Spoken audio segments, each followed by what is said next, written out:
ప్రియమైన మిత్రులారా, ప్రేమధార కార్యక్రమానికి సాదరంగా ఆహ్వానం పలుకుచున్నాం. దేవుని మహాకృపను బట్టి మీరందరూ క్షేమంగా ఉన్నారని భావిస్తున్నాం. ప్రస్తుతము మనము ధ్యానిస్తున్న ఆదికాండం గ్రంథ అధ్యయనాలు మీకు ఆశీర్వాదకరంగా ఉంటున్నాయని భావిస్తున్నాం.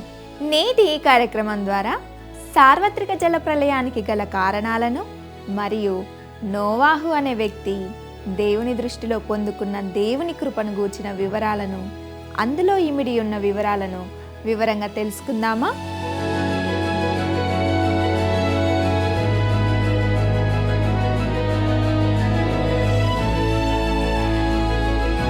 క్రీస్తునందు ప్రియమైన ప్రేమధార టీవీ కార్యక్రమాలను క్రమంగా వీక్షిస్తున్న మా వీక్షకులందరికీ మన ప్రభువును రక్షకుడైన యేసు క్రీస్తు సాటిలేని నామంలో శుభములు తెలియజేస్తున్నాం. నేటి మన ఈ పాఠంలో మనము ఆదికాండము 6వ అధ్యాయము 4 నుండి 13 వచనాలను మనము ధ్యానించుకోబోతున్నాం. ఇక ముందుగా ఆదికాండము 6వ అధ్యాయము 4వ వచనాన్ని గమనిస్తూ నేటి వాక్య అధ్యయనాన్ని ప్రారంభించుకుందాం. ఆ దినములలో నెఫీలులను వారు భూమి మీద నుండిరి, తరువాతను ఉండిరి. దేవుని కుమారులు నరుల కుమార్తెలతో పోయినప్పుడు వారికి పిల్లలను కనిరి. పూర్వకాలమందు పేరు పొందిన శూరులు వీరే. ప్రియులారా, ఇక్కడ ఈ వచనంలో ఆ దినములలో నెఫీలులను వారు భూమి మీద నుండిరి అని చెప్పబడింది. కానీ వారే దేవుని కుమారులని మరియు నరుల కుమార్తెల సంతానమని చెప్పబడలేదు. పూర్వకాలమందు పేరు పొందిన శూరులు వీరే అని ఈ సంతానం గురించి చెప్పబడింది. వీరు రాక్షస స్వరూపులు కాదు, వారు మనుషులే. ఇక్కడ ఈ వృత్తాంతం చాలా స్పష్టంగా చూపిస్తుంది ఏమిటంటే, ఈ సంఘటన జరగడానికి ముందే భూమి మీద నెఫీలులు అని పిలువబడే ఒకలాంటి భారీ ఆకారాలు కలిగిన రాక్షసులుగా ఉన్నటువంటి వారు ఉండేవారు. మరియు దీని అర్థము ఆ సంతానము అసాధారణమైన వ్యక్తులు అని మాత్రమే అని గ్రహించాలి. మానవాళికి ఒక అద్భుతమైన సామర్థ్యం ఉంది. మానవుడు ఆశ్చర్యముగా మరియు అద్భుతంగా సృష్టించబడిన వ్యక్తి. అయితే ఇది మనము మర్చిపోయిన గొప్ప సత్యం. మనిషి ఎలాంటి ప్రోటోప్లాజం అనగా జీవ కణములలోని ప్రధాన పదార్థం నుండి, లేదా చెత్తకుండి నుండి, లేదా సముద్రపు నాచు నుండి పైకి వచ్చాడు లేదా ఉద్భవించాడు అనే ఆలోచన పూర్తిగా అసంబద్ధమైనది. పరిణామ సిద్ధాంతము తిరస్కరించబడుతుందని కొంతమంది శాస్త్రవేత్తల నమ్మకం. మరికొందరు ఆ సమయంలో హాస్యాస్పదంగా కనిపిస్తారు. శాస్త్రపరంగా చూస్తే పరిణామ క్రమం అనేది ఒక సిద్ధాంతం తప్ప మరేమి కాదు. దాని గురించి ఏమీ కూడా నిరూపించబడలేదని నిస్సందేహంగా చెప్పవచ్చు. ఇది ఇతర తత్వశాస్త్రం వలె ఒక తత్వశాస్త్రం, మరియు దీనిని అంగీకరించవచ్చు లేదా తిరస్కరించవచ్చు. ఇది అంగీకరించబడినప్పుడు ఇది ఖచ్చితంగా ప్రపంచంలోని సమస్యలకు చాలా వెర్రి పరిష్కారాలకు దారితీస్తుంది. మరియు ఇది ప్రపంచవ్యాప్తంగా అనేక మందిని ఇబ్బందుల్లోకి నెట్టింది. మనము ప్రపంచంలో తప్పిదములను సరిచేస్తూ సవారీ చేస్తున్న గొప్ప యోధుడి వలె ఉన్నామని ఎవరైనా అనుకోవచ్చు. వాస్తవానికి మనలో మనమే తప్పుడు మార్గంలో ఉన్నాం.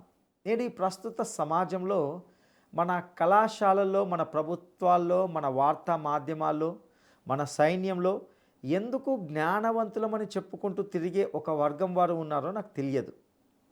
వారు సూపర్ అని, ఎలాగో ఇక్కడ వరకు చేరుకున్నామని భావిస్తున్నారు. అయితే తాము వాస్తవంగా ఉన్నదానికంటే గొప్పవారని మనుషులు భావించడమే ఈ కాలపు భ్రమ.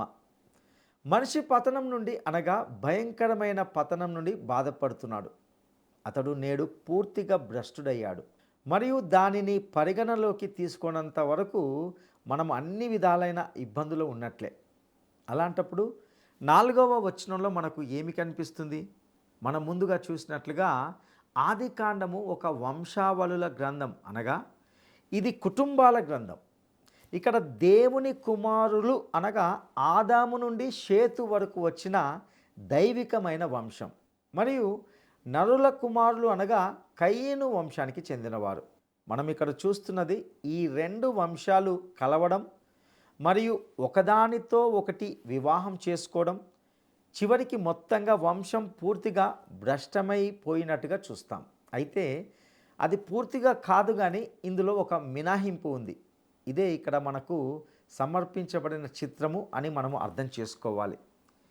ప్రియులారా, ఇక్కడ నేను గుర్తించింది మరియు నేను సంపూర్ణంగా నమ్మి కొనసాగించాలని అనుకుంటున్నది ఏమిటంటే, దేవుని కుమారులు అనగా నిజానికి దేవదూతలని చాలామంది చక్కటి వ్యాఖ్యాతలు, బైబిల్ పండితులు కూడా ఈ వ్యతిరేక దృక్పథాన్ని తీసుకుంటారని నేను గుర్తించాను.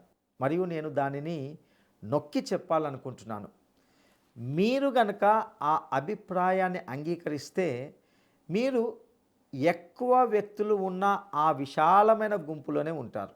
కానీ మీలో చాలామంది సరి అయినది కోరుకుంటారని మరియు నాతో పాటు వెళ్ళాలని కోరుకుంటారని నేను ఖచ్చితంగా అనుకుంటున్నాను.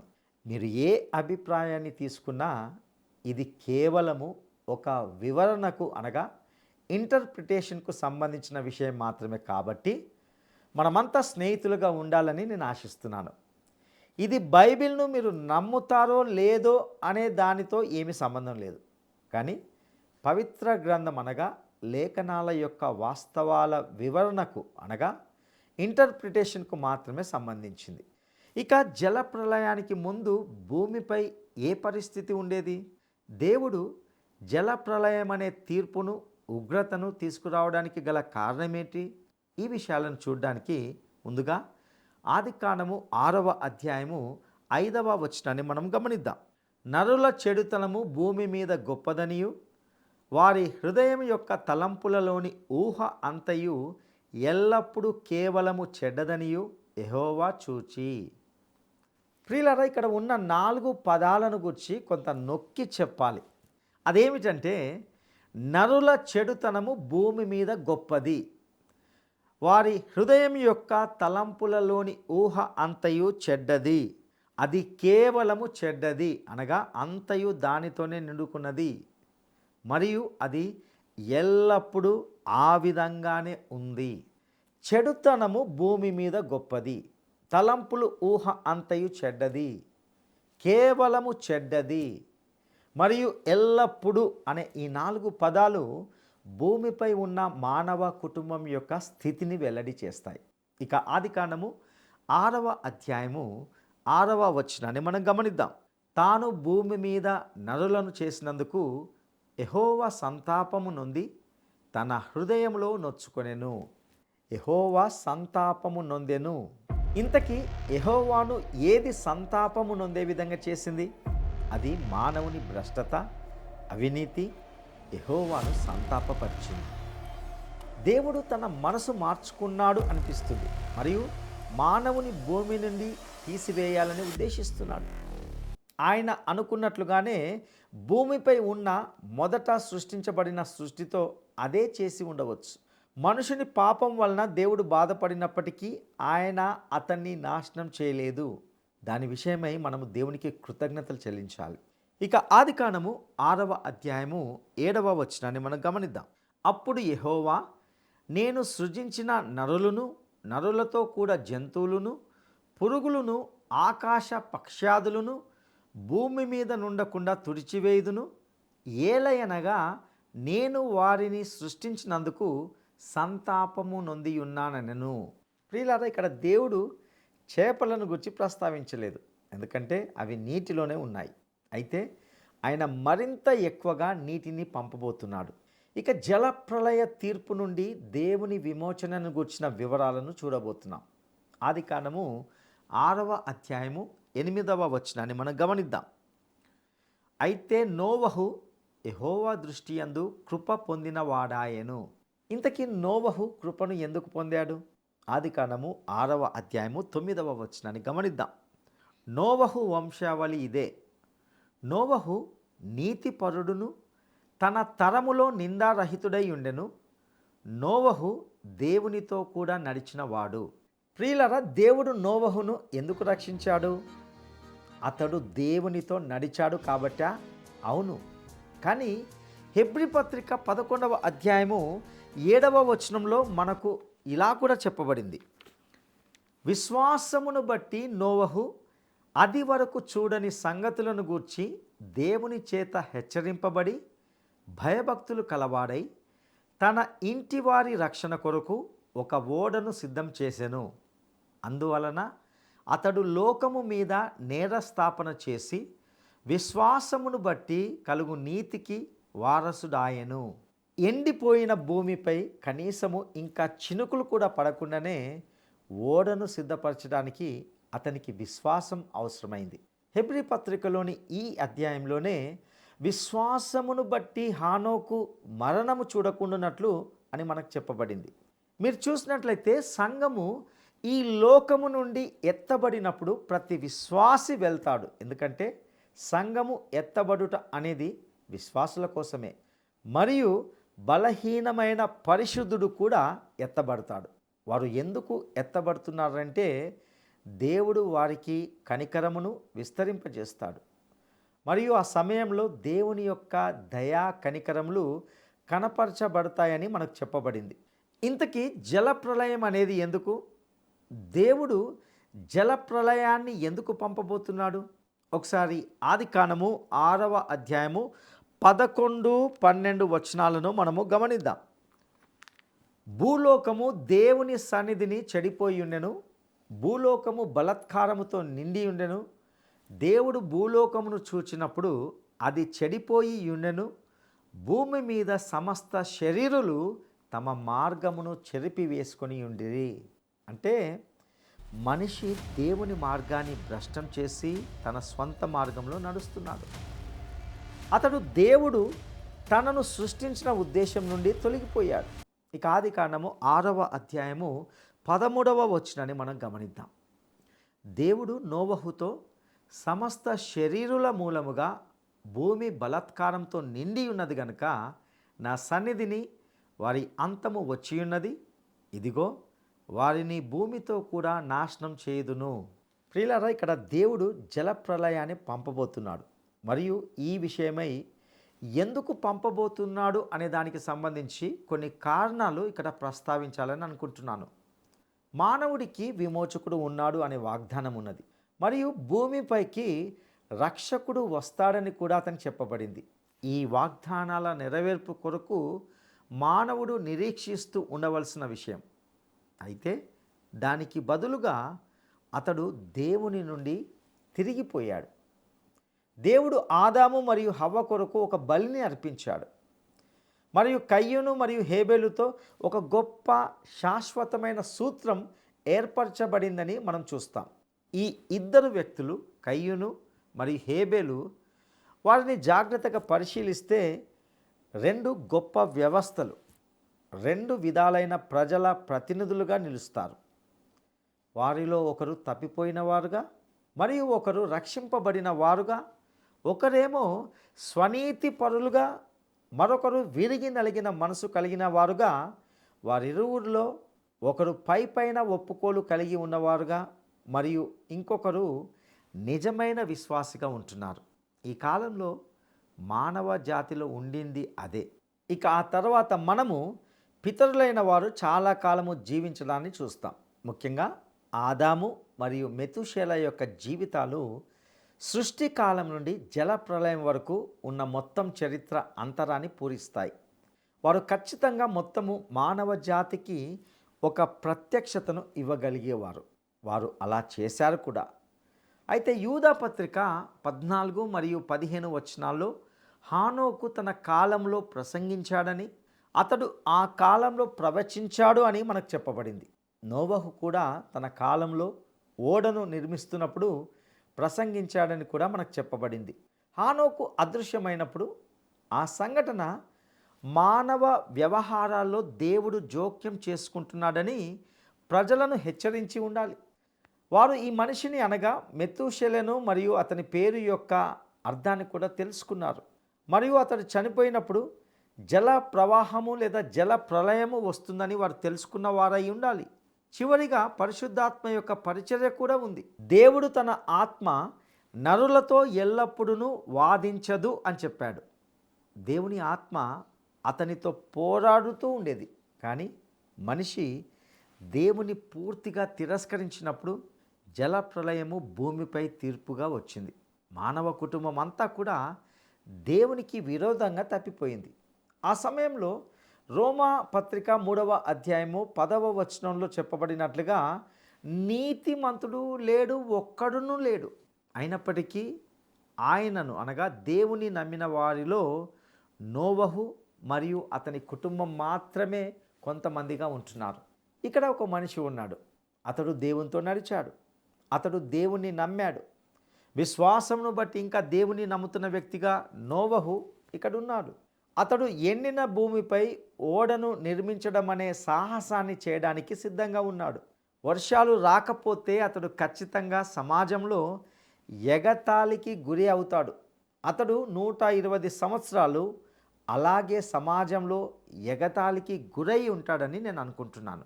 అయితే నోవహు దేవుణ్ణి నమ్మాడు. నోవహు యొక్క దినాలు ప్రభు మళ్ళీ భూమిపైకి రావడానికి అనగా సంఘాన్ని తీసుకుపోవడానికి కాదు, కానీ ఆయన ఈ భూమి మీద తన రాజ్యాన్ని స్థాపించడానికి రాబోనప్పుడు అలాగే ఆ యొక్క దినాలు ఉంటాయనే వాస్తవంలో ఒక చక్కని పోలిక ఉంది. కానీ కొన్ని గుర్తించదగిన సమపోలికలు ఇప్పటికే జరిగాయి. ఉదాహరణకు ఈ అధ్యాయము ఇలా ప్రారంభమైంది. నరులు భూమి మీద విస్తరింపనారంభించిన తర్వాత కుమార్తెలు వారికి పుట్టినప్పుడు అనే మాటను చూస్తాం. ఈ అద్భుతమైన జనాభా పెరుగుదల ఉంది. మరియు ఆ సమయానికి మనిషి భూమి మీద చాలా వరకు వ్యాపించాడు. అతడు ఈ భూమి మీద అన్ని ఖండాల్లో అనగా ఆసియాలో, అమెరికాలో, ఐరోపాలో, ఆఫ్రికాలో ఉన్నాడు. అతడు అలా ప్రతి దిశలో వ్యాపించాడు. నేడు మన ఎదుట కూడా ఒక అద్భుతమైన ప్రపంచ జనాభా విస్ఫోటనం జరుగుతుంది. మరియు మానవులు మళ్ళీ భూమి మీద విస్తరించారు. అలాగే మహాశ్రమల కాలంలో పరిశుద్ధాత్ముడు దుష్టత్వంకు అడ్డుకోవడంను మానుకుంటాడు అనే వాస్తవం ఉంది. ఆయన మానవులను మారు మనసు పొందించడానికి అక్కడ ఉంటాడు. కానీ ఆయన భూమిపై దుష్టత్వాన్ని అడ్డగించడు అని మనకు చాలా నిశ్చయంగా చెప్పబడింది. మనుషుల కొరకు ఏర్పాటు చేసే దేవుని ఆహ్వానాలు హేళన చేయబడతాయి మరియు తిరస్కరించబడతాయి. మరియు ఖచ్చితంగా అవి నేడు కూడా అలాగే తిరస్కరించబడుతూ హేళన చేయబడుతూ ఉన్నాయి. ఈరోజు ప్రపంచం వినేది కేవలము ఉదారవాద ప్రొటెస్టెంట్ మరియు రోమన్ క్యాథలిక్ మతాధికారుల మాటలనే కావడము ఆశ్చర్యంగా లేదా? సంప్రదాయవాదుల నుండి మీరు ఏమీ వినరు. వారు ఏదో ఒక విధంగా తమ ప్రభావాన్ని చూపడానికి ప్రయత్నిస్తారు మరియు వారు తిరిగి ప్రధాన స్రవంతిలోకి రావడానికి తమ వంతు కృషి చేస్తున్నారు. అయితే మనము అలాంటి ఒక రోజుకు చేరుకున్నాం. మీరు దేవుని పక్షాన నిలబడాలి అనుకుంటే మీరు తరచుగా టెలివిజన్ కెమెరా ముందు మాట్లాడలేరని మీరు గ్రహిస్తారు. దానికి బదులుగా ఒకవేళ మీరు టీవీ ఇంటర్వ్యూ ఇచ్చే స్థాయికి ఉండాలి అంటే నిరసనలు చేయడము, ప్రదర్శనలు చేయడము మరియు క్రీస్తును నిరాకరించడము, వాక్యానికి వ్యతిరేకంగా మాట్లాడడం నేర్చుకోవాలి. ఇక చివరిగా ఆ రోజున ప్రపంచం అంతా కూడా సంఘము ఎత్తబడుట అనే గొప్ప సమస్యని ఎదుర్కొంటుంది. ఆ రోజు భూమిని అకస్మాత్తుగా వదిలిపెట్టబడిన చాలామంది ప్రజలు ఉంటారు. నోవహు దినాల్లో కూడా తీర్పులు అలాగే ఉన్నాయి. అయినా వారు వాటికి ఈ మాత్రం కూడా శ్రద్ధ చూపలేదు, అసలు పట్టించుకోలేదు. తమ చుట్టూ ఏమి జరుగుతుందో కూడా గ్రహించలేని, విస్మరించే స్థితిలో ఉంటున్నారు. ప్రియ సహోదరుడా, సహోదరి, ఇంతవరకు విన్న సందేశంలో ఎన్నో ఆధ్యాత్మిక సత్యాలను మనం గ్రహించి ఉన్నాం. నాడు నోవహు దినములు ఏ విధంగా ఉన్నాయో నేటి దినాలు కూడా అదే విధంగా ఉంటున్నాయి. ఇందులో ఎటువంటి సందేహం లేదు. ఈ అధ్యాయంలో చెప్పబడిన రీతిగా 4 విషయాలు అక్షరాల సత్యం. నరుల చెడుతనము భూమి మీద గొప్పది. వారి హృదయం యొక్క తలంపులలోని ఊహ అంతయు చెడ్డది. అది కేవలము చెడ్డది మరియు అది ఎల్లప్పుడూ ఆ విధంగానే ఉంది. ఈ భూమి అంతయు బలాత్కారముతో, చెడుతో నిండి ఉన్నది. ఎక్కడ చూసినా పాపము, దుష్టత్వము మనకు కనిపిస్తూనే ఉన్నది. ఆనాడు దేవుని తీర్పు జల ప్రళయము రూపంలో ఏ విధంగా దేవునిచే ప్రకటించబడిందో నేడు కూడా దేవుని తీర్పు మన ఎదుట సిద్ధంగా ఉంటున్నది. ఎన్ని హెచ్చరికలు ఇవ్వబడ్డప్పటికీ మనుషులు నిర్లక్ష్యంగా నిర్లిప్తతతో ఉంటున్నారు. సువార్త ప్రకటించబడుచున్నప్పటికీ దానిని వినడానికి లోబడ్డానికి ఆసక్తి లేనివారుగా ఉంటున్నారు. అయితే దేవుని తీర్పు మన ఎదుట సిద్ధంగా ఉంటున్నది. త్వరపడి మనలను మనము సరిచేసుకోవాలని, దేవునితో సమాధాన పడాలని దేవుడు ఆశిస్తున్నాడు. ఆ విధంగా సిద్ధపడడానికి ప్రభు మీకు సహాయం చేయనుగాక. దైవాశీస్సులు. ప్రార్థన చేసుకుందాం. మహాపరిశుద్ధుడా, నమ్మదగిన దేవా, మీ దయగల పాదాలకు వందనాలు స్తుతులు చెల్లిస్తుంటున్నాం. ప్రభువా, ఈరోజు నీ సందేశం ద్వారా మాతో స్పష్టంగా సూటిగా మాట్లాడిన ప్రతి సత్యానికే నీకు వందనాలు చెల్లిస్తుంటున్నాం. ప్రభువా, పాత నిబంధనలో మనుషులు పాపంతో నిండి దుష్టత్వంతో నిండి వారి హృదయము కేవలముగా చెడుగా మారినప్పుడు, నీకు వ్యతిరేకంగా ప్రవర్తించినప్పుడు, నీకు సంతాపము కలిగినప్పుడు ప్రభువా, నీవు వారిని నిర్మూలించాలని ఒక గొప్ప జలప్రలయాన్ని తీర్పుగా తీసుకుని వచ్చావు. ప్రభువా, నేటి పరిస్థితులు కూడా నోవహు వలె ఎంతో భయంకరంగా ఉంటున్నాయి. నేటి దినాలు దుష్టత్వంతో పాపముతో ఎంతో భయంకరమైన స్థితిలో ఉంటున్నాయి. ప్రభువా నాయనా, మనుషులు ఎంతో భయంకరమైన స్థితిలో ఈ లోకంలో విచ్చలవిడిగా జీవిస్తుంటున్నారు. అయితే నీ వాక్యము ద్వారా మమ్మల్ని ముందుగానే హెచ్చరిస్తున్నారు. గొప్ప తీర్పు రాబోతుంది కనుక ఆ తీర్పు నుండి తప్పించుకోవడానికి మేము యేసు క్రీస్తు అనే మార్గాన్ని ఎంచుకోవాలని మీరు కోరుతుంటున్నారు. సువార్తను ప్రకటిస్తుంటున్నాం. ప్రభువా, నీ సువార్తకు లోబడి, నీ సువార్తకు విధేయులమై, నీ సువార్త ద్వారా యేసు క్రీస్తును రక్షకునిగా అంగీకరించడానికి నీ కృపా సహాయము దయచేయవలసిందిగా ప్రార్థిస్తుంటున్నాం. ప్రభువా, ఈ టీవీ వాక్యము ద్వారా వీక్షిస్తున్న ప్రతి ఒక్కరితో మీరు మాట్లాడండి. ఆ భయంకరమైన తీర్పులోనికి రాకముందే, ఆ నిత్య నాశనానికి వెళ్ళకముందే ప్రభువా, ఈ భూమి మీదనే నీ సత్యాన్ని గుర్తించి, నీ సువార్తను అంగీకరించి, యేసు క్రీస్తును స్వంత రక్షకునిగా అంగీకరించడానికి నీ కృప దయచేయవలసిందిగా ప్రార్థిస్తూ, మా రక్షకుడును ప్రభువైన యేసు క్రీస్తు యొక్క గొప్ప అద్భుతమైన నామంలో, రక్షించే నామంలో అడిగి స్తుతించి వేడుకుంటున్నాము తండ్రి. ఆమేన్.